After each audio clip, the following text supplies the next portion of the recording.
In the titanic battles on the Eastern Front, both sides captured vast quantities of each other's weapons, vehicles, and kit, and both sides recycled some of that kit into their own forces.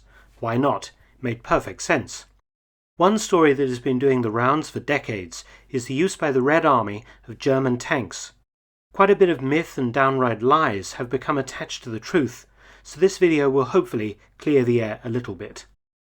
In the past, I've made short films about the use of Panther tanks by the British and French armies during World War II, so it definitely occurred on our side of the lines.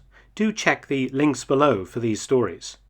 On the Eastern Front, Panther tanks began to fall into Soviet hands from 1943 onwards. Many were hauled off battlefields to what the Soviets called trophy collection points, where any that could be easily repaired were either sent for study or reissued to units in the field. The remaining vehicles, the majority, were stripped and then scrapped.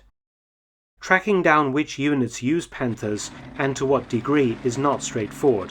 Research by Russian historians has pinpointed a few examples, but the few numbers of Panthers involved points to an important point. Reusing Panthers was not that popular. In Soviet service, the type was called the T5 Pantera. A Panther operating manual was translated from German into Russian and issued to crews using the type. However, opposition to using Panthers was expressed at the highest levels, most famously by Lieutenant General Lelyushenko of the 4th Tank Army, when he wrote that Panthers, quote, are difficult to use and repair. There are no spare parts, which complicates service. In order to fuel them, a constant supply of high-quality aircraft gasoline is needed, unquote. There was also a shortage of main gun ammunition.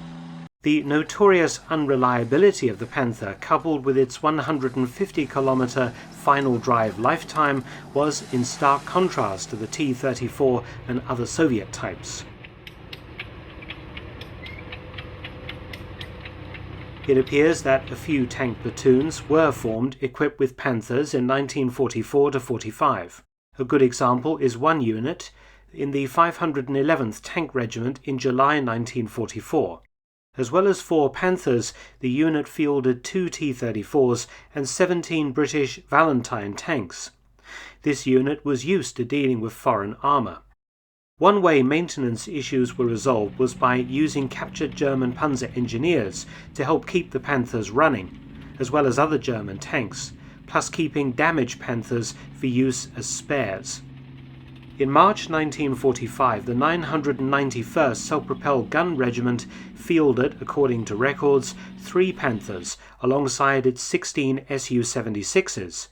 Similarly, at the same time, the 336th Guards Self-Propelled Artillery Regiment had 2 Panthers and a Panzer IV on strength, alongside 15 Su-550s, 105s and 75s.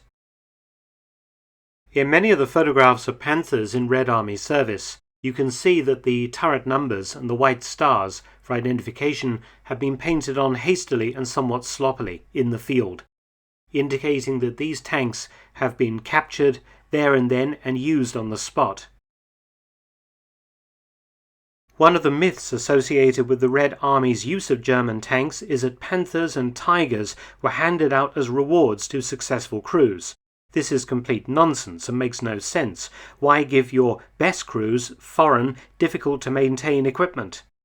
As in the British Army, where only 2 Panthers were used by frontline units, the Red Army used perhaps a dozen or so in combat, a microscopic portion of their vast tank strength.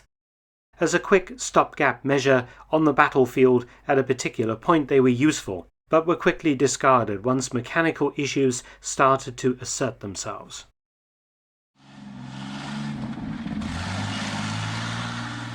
I hope you found that interesting, and thanks for watching.